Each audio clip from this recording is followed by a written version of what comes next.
நம்ம சாப்பிடக்கூடிய உணவுகள்ல ரொம்ப ரொம்ப கவனமா இருக்க வேண்டியது ரொம்பவே அவசியமா இருக்கு.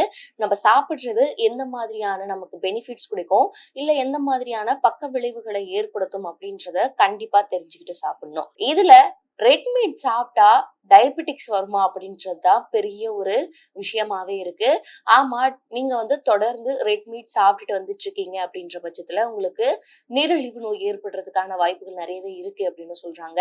இத பத்தி ஆய்வும் நடத்தியிருக்காங்க. அந்த ஆய்வுல என்ன சொல்லியிருக்காங்க, மேலும் இந்த ரெட் மீட் சாப்பிடுறதுனால வேற என்ன மாதிரியான பிரச்சனைகள் வரும் அப்படின்றத பத்தியும் தான் இந்த வீடியோவுல பார்க்க போறோம். அதன்படி தி லான்செட் நீரிழிவு மற்றும் என்டோகிரைனாலஜி ஜேர்னல்ல வெளியிடப்பட்ட பகுப்பாய்வின்படி உலகுல பல்வேறு பகுதிகளில் இருக்க நிறைய பேர்கிட்ட, அதாவது கிட்டத்தட்ட ஒரு 2 மில்லியன் பெரியவங்க, வயதானவர்கள் கிட்ட ஒரு ஆய்வு நடத்தியிருக்காங்க. அந்த ஆய்வுல நம்ம இறைச்சி சாப்பிடுறதுனாலையும் நீரிழிவு ஏற்படுறதுக்கு நிறைய அபாயம் இருக்கிறதா அந்த ஆய்வுல கண்டறியப்பட்டிருக்காங்க.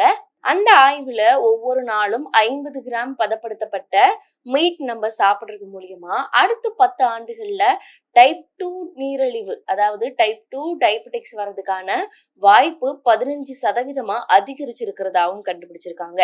அது மட்டும் இல்லாம நம்ம இந்த ரெட் மீட் சாப்பிடுறது மூலியமா 100 கிராம் நம்ம சாப்பிடுறோம் அப்படின்னா டைப் 2 டயபெட்டிக்ஸ் 10% மேலும் அதிகரிக்கும். ஸோ உங்களுக்கு ஈஸியா டைப் 2 டயபெட்டிக்ஸ் வர்றதுக்கான வாய்ப்புகள் நிறையவே இருக்கிறதாவும் அந்த ஆய்வுல கண்டுபிடிச்சிருக்காங்க. நீங்க தொடர்ந்து ரெட் மீட் சாப்பிட்டுக்கிட்டே இருக்கீங்க அப்படின்னா உங்களுக்கு நீரிழிவு தொடர்பான நோய்கள், அதாவது டைப் 1 இருக்கட்டும், டைப் 2 இருக்கட்டும், நீரிழிவு கண்டுபிடிக்கப்படும், சர்க்கரை நோய் இருக்கிறது கண்டறியப்படும் அப்படின்ற மாதிரியான விஷயங்களும் சொல்றாங்க. தொடர்ந்து ரெட் மீட் சாப்பிட்டுக்கிட்டே வந்துட்டு இருக்கீங்க அப்படின்னா உங்களுக்கு டயபெட்டிக்ஸ் வர்றதுக்கான அபாயம் நிறையவே இருக்கிறதாவும் அந்த ஆய்வுல தெரிவிச்சிருக்காங்க. மேலும் இந்த ஆராய்ச்சிகளில் சிவப்பு இறைச்சி உண்பதன் மூலமாக டைப் 2 நீரிழிவு வருவதற்கான வாய்ப்புகள் இருப்பதாகவும் அபாயம் 15% அதிகரிக்கும் என்பதை பற்றி மட்டும்தான் குறிப்பிட்டிருக்கிறார்களே தவிர கண்டிப்பாக வரும் அப்படின்றதுக்கான எந்த ஒரு ஆய்வும் நடத்தல. இது கண்டிப்பா இது சாப்பிட்டா கண்டிப்பா வரும் அப்படின்ற மாதிரிலாம் நடத்த கிடையாது. இது சாப்பிட்டா அதிகரிக்கிறதுக்கான நீரிழிவு நோய் வர்றதுக்கான வாய்ப்புகளும் இல்ல அது அதிகரிக்கிறதுக்கான வாய்ப்புகளும் தான் இருக்கு அப்படின்றதையும் மென்ஷன் பண்ணிருக்காங்க. அது மட்டும் இல்லாம பொதுவாவே இந்த ரெட் மீட் சாப்பிடுறதுனால நிறைய விதமான பாதிப்புகள் ஏற்படும். இதுல கொழுப்பு அதிகமா இருக்கிறதுனால இதயம் தொடர்பான பிரச்சனைகள் வர்றதுக்காகவும் வாய்ப்புகள் இருக்கு.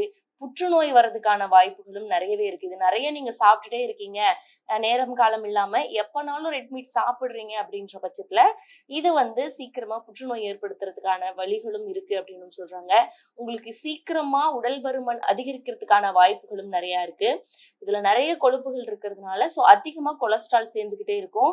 அதிகமான கொலஸ்ட்ரால்னால அதிகமான பிபி வர்றதுக்காகவோ இல்ல உடல் எடை அதிகரிக்கிறதுக்காகவோ நிறைய வாய்ப்புகள் இருக்கிறதாகவும் தெரியுது. சோ நீங்க இந்த சிவப்பு இறைச்சிய அளவா சாப்பிடணும். பதப்படுத்தினதை முற்றிலுமா நீங்க தவிர்க்கிறது, சாப்பிடாம தவிர்க்கிறது ரொம்பவே கரெக்டா இருக்கும்னு அறிவுறுத்துறாங்க. சோ இந்த ரெட் மீட்டை நீங்க எப்பப்ப சாப்பிடுறீங்க, எவ்வளவு சாப்பிடுறீங்க அப்படின்றத நீங்க நோட் பண்ணிக்கிட்டே இருங்க. மேலும் உங்களுக்கு உடம்புல வேற ஏதாவது பிரச்சனைகள் இருக்கு, இல்ல ஆல்ரெடி பிபி இருக்கு, இல்ல சுகர் இருக்கு அப்படின்ற பட்சத்துல நீங்க இந்த ரெட் மீட் சாப்பிடக்கூடாது அப்படின்னு தான் டாக்டரும் ப்ரிஃபர் பண்றாங்க. இந்த மாதிரி பிரச்சனைகள் உங்ககிட்ட இருக்கு அப்படின்ற பட்சத்துல நீங்களும் உங்களுடைய டாக்டரை கன்சல்ட் பண்ணிட்டு நீங்க எவ்வளவு அளவு ரெட் மீட் எடுத்துக்கலாம், இல்ல சாப்பிடலாமா வேணாமா அப்படின்றத டாக்டர் சொல்லுவாங்க. சோ அதுபடி நீங்க இந்த ரெட் மீட்டை அவாய்ட் பண்ணலாமா வேணாமான்றத முடிவு பண்ணிக்கலாம்.